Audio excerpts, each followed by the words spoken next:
Hello and welcome to another exciting episode of TRB Collectibles. My name's Tom and I will be your guide through this continuation of the Malta Flea Market.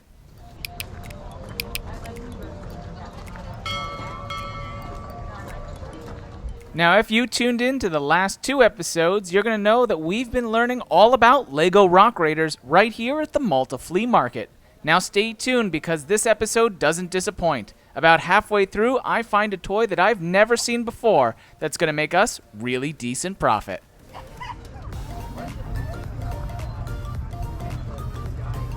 Now I came across this bin underneath this table that hardly anybody went through because they probably didn't realize it was here. It was filled with sealed DVDs, and if you know me, I do enjoy good media that I can resell. It is bread and butter for me. I also saw this DualShock PlayStation adapter. Now, when I checked comps, it was doing okay if I could get it for the right price. They had a decent amount of them. You're going to find out in a little bit how much they wanted for each. I was interested only for the right price, though. Now, all the DVDs were priced at $1, and being brand new sealed, you can't go wrong. So I'm going to go through them all. I do know a lot of them because I scan a lot of them, so I'm going to skip ones that I know are not worth it. But I did come across this one, which I didn't recognize. I go ahead and I scan it. I'm going to change the condition to sold to see what the competition sells it for, and to check the solds to make sure that it actually sells. With DVDs, it could potentially take a little bit longer to sell, but for me, that's okay. It doesn't take up much room, and I know I'll get the price point that I need to. So I found this Chuck Norris Blu-ray. Chuck Norris does have a good following. I filtered by brand new condition and what other people are selling it for and what it sold for in the past. I should be able to get $15 plus shipping, no problem. So I go ahead and scan this last DVD, put in the correct categories, find out I should be able to make $10 to $12 plus shipping, and in total I pay $3 for these DVDs and Blu-rays that I should be able to make a profit of $40 to $45 plus shipping on top. It was a no-brainer, an easy pickup. Now, let's see what they wanted for those PlayStation accessories. Are those marked right there, huh? There's a couple marked there. I think they're 8. You did an 8. $8 a piece? Alright. I'll leave these right here. And then 3 DVDs. Okay. Yep. We have made it to probably the most profitable item I will pick up at the Malta Flea Market. Let me go ahead and show you a little bit more about it. What drew my attention were the Zords from Power Rangers, but what really got my attention were these really high-quality, die-cast metal toys, easily from the 1980s, that I needed to know more about. Now, how do I learn more about it when it doesn't have any identifiable markers? Well, let me introduce to you Google Lens. If you're already familiar with Google Lens, you know how helpful it can be. It takes an image and then searches other images on the internet to find the closest related content. In this case, eBay auctions with images of the same item. It also provides all the information you need to plug into eBay to find out how much it's actually worth. The action figure things on this side are $5 a piece. $5 a piece? But everything else on that table is $1. Okay. Some of those are just parts. Gotcha. So Google Lens came back, and it gave me a couple links to eBay that I then used that information to then go back into and use keywords to find out what this actually is, what pieces are missing, and what pieces I need, and see what the value on each piece is, which is extremely helpful when I have no clue about what these are and how much they're worth. The one thing that threw me for a loop is the piece that I just picked up. I didn't know if it belonged to that figure or not, or if it was a separate toy. I had to do a separate Google Lens on it, and when I did, it gave me more information that they were related.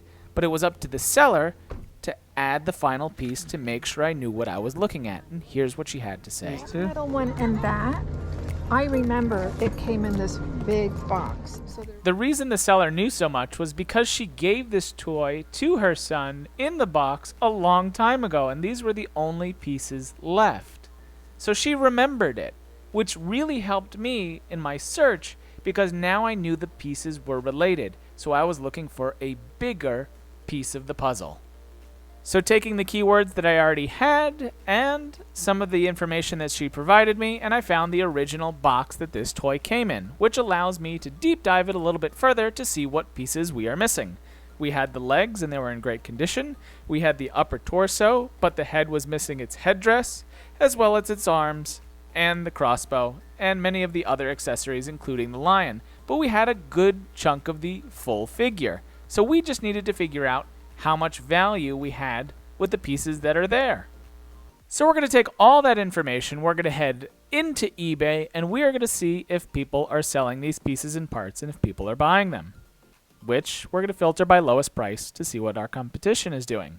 You can see the arms even go for $20 a piece, which is a really decent profit for somebody that bought it for nothing. The legs that we currently looking at for $5 are selling for about $100 by another seller. These are pieces and parts that you're probably going to have to sit on and sell long term if you're okay with that, and I am.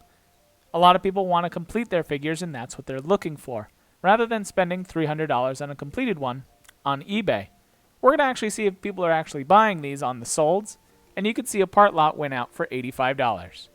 There are also a lot of complete solds as well.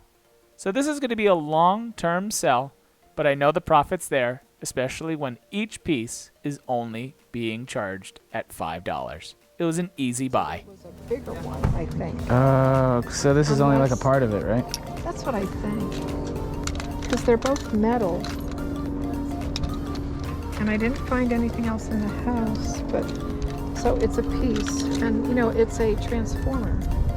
So how much would you like for both of them? They're $5 each. They're my son's. I have to Gotcha. sell it for what he wants me to sell it. Okay. Okay? All right, I'm going to hold on to these, and I'm going to look at everything else that you have, and then I'll come to you, okay? You want me to hold those for you? Yeah.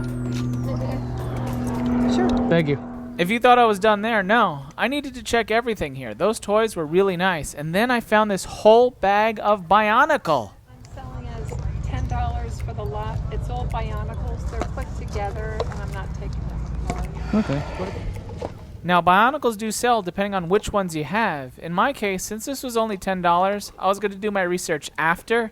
But more than likely, if none of them were worth it, I'll lot them together since they have their original boxes, and I should be able to make more than $10 for sure. All right. I will take this as well. Okay, so this is 10, and then this is 10. For these two And kids. I think that's everything. Core memory question. How many of you had one of these and flew it around as a kid? I went through so many of them. Then occasionally we'll throw you a bone. We'll release you one that hasn't been released in a while. So then it spikes interest again. About 10, 15 years ago, it didn't bother me. Now, I just as soon be where it's warm. I like to play golf. Since well, Tennessee, you can play golf all year round. It didn't bother me when I was a kid, but it bothers me now. I hate the cold. It just drags and drags up. It's going to be a lot for Gladys. So, yeah, I can. Now, one category that I'm trying to learn more about are trading cards. It seems a little bit daunting to me because there are just so many of them. Also with grading and determining their quality. Now, growing up, I played Pokemon, Yu-Gi-Oh!, Magic the Gathering, and I still have every single card I've ever bought. Do I know that there is a value there? Of course, but assessing that value is something interesting to learn. Now, if any of you buy, sell, collect trading cards, let me know in the comments down below. How did you get into it? Now, what I'm currently looking at are booster boxes. What retailers would do is they would get these boxes in, and an individual consumer would come in and buy little packs out of each box. Booster packs. In this case, these booster boxes, which are vintage, are brand new sealed with barcodes, which makes my life a lot easier in assessing their value and determining how much I can sell it for. What I need to understand is if the seller knows what they're currently selling, or if they bought it out of a storage unit or storage locker. Flea markets are a wide variety of sellers, as I mentioned in previous videos, so I don't know how they're assessing these and if they might underprice them or overprice them like a retailer. But there is good resale value here. I just have to assess how much I need to buy these for, and if I can.